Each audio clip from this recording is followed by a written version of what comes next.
Ladies and gentlemen, this is the Encourager coming to you with part 3 of Finding Israel. Part 2, I was in Genesis chapter 28. I'm still going to be hanging on to Genesis chapter 28.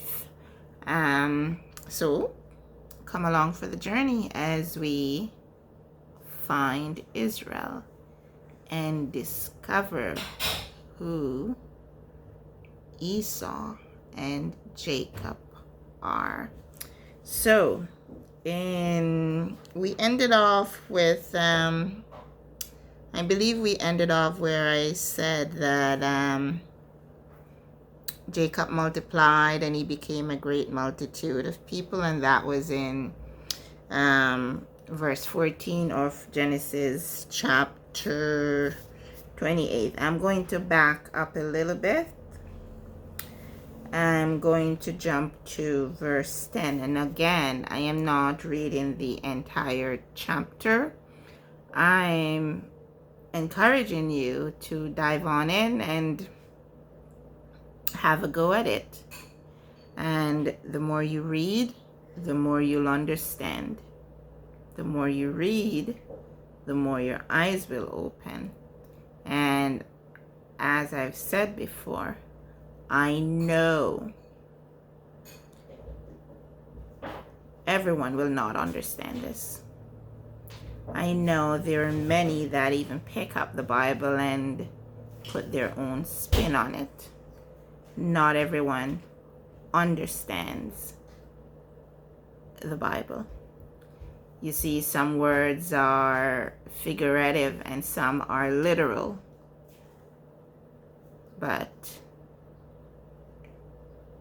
it is not for everyone to understand. So I know not everyone is going to understand. So here I am in verse 10 of Genesis chapter 28, and verse 10 here, starting at verse 10, this is where Jacob fell asleep, or he went to sleep, and he was in a dream. So I'm going to just read a bit of it. It says, "And Jacob went out from Beersheba and went towards Haran, and he lighted upon a certain place and tarried there all night, because the sun was set. And he took off the stones of that place and put them for his pillows, and lay down in that place to sleep. And he dreamed, and behold, a ladder set up on the earth, and the top of it reached to heaven. And behold, the angels of God ascending and descending on it. And behold, the Lord stood above it and said, I am the Lord God of Abraham, thy father, and the God of Isaac. The land whereon thou liest, to thee will I give it, and to thy seed." I'm in verse 14 now.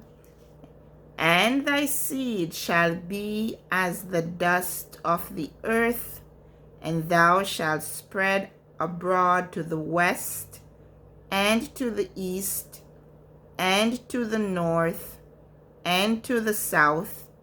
And in thee and in thy seed shall all families of the earth be blessed." I hope you heard that clearly. Now, it spoke of the directions as in east, west, north, south, the four corners of the earth. No part of the earth is left out. You're going to multiply, Jacob, and your seed is going to be as the dust of the earth. This is the multitude that I alluded to at the end of part 2 of this study. Now, I'm going to continue reading a little bit more. I'm in verse 15. And behold, I am with thee, and will keep thee in all places whither thou goest, and will bring thee again into this land. For I will not leave thee until I have done that which I have spoken to thee. And Jacob awaked out of his sleep and said, Surely the Lord is in this place, and I knew it not. And he was afraid and said, How dreadful is this place! This is none other but the house of God, and this is the gate of heaven. And Jacob rose up early in the morning, and took the stone that he had put for his pillows, and set it up for a pillar, and poured oil upon it. And he called the name of that place Bethel. But the name of that city was called Luz at first. So, ladies and gentlemen, I encourage you to jump in and read and see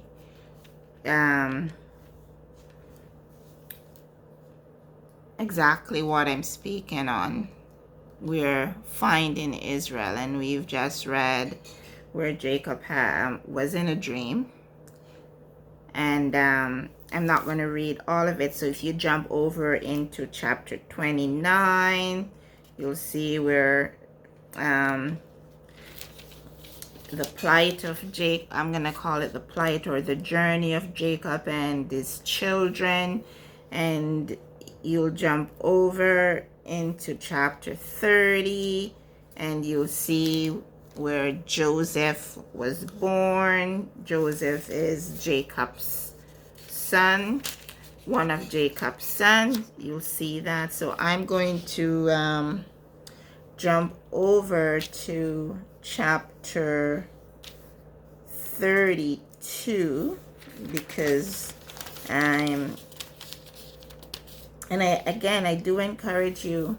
Of course, I'm jumping over all those chapters and verses, but they ought not to be left out. But I encourage you to read like every word, because then you'll see how everything comes together. So, and I'm just going to jump to chapter 32, because here we're talking about, here it's about Jacob and Esau. Because remember, in part 2, we saw the birth of Jacob and Esau. Esau and Jacob, they're brothers, and we saw that. And you also saw where the table turned, and instead of Esau getting the blessing, Jacob got the blessing. And there's a rift there between the brothers. And in 32 here, Jacob is attempting to mend things with his brother Esau. So I'm just going to read just a few verses of that. Do read it at your leisure. So I'm in chapter 32. And Jacob went on his way, and the angels of God met him. And when Jacob saw them, he said, This is God's host. And he called the name of that place Mahanaim. I think that's how you say that. And Jacob sent messengers before him to Esau his brother, unto the land of Seir, the country of Edom. Pay attention to that verse, verse 3. I'll read it again. And Jacob sent messengers before him to Esau his brother, unto the land of Seir. So that is where Esau lives. the country of Edom. And he commanded them, saying, Thus shall ye speak unto my lord Esau, thy servant Jacob saith thus, I have sojourned with Laban, and stayed there until now. And I have oxen and asses, flocks, and men servants and women servants, and I have sent to tell my Lord that I may find grace in his sight. So if you remember back, Jacob got the blessing, and Esau is not happy about it. So this Jacob is doing like a peace offering just to smooth things over with him. So guys, we are finding Israel. This is part 3, and I'm making them short. Read on. Keep reading, and I'll jump back on with part 4. This is the encourager. We are on a quest to find Israel. We are not looking for the political state. We know where that is by looking at the news. We are looking for the people, Israel, the people that is spoken of in the Bible, starting in the book of Genesis all the way through to Revelation. The Hebrew Israelites. Come along with me. Let's find out who they are and where they are. We are finding Israel, the people. This is the encourager.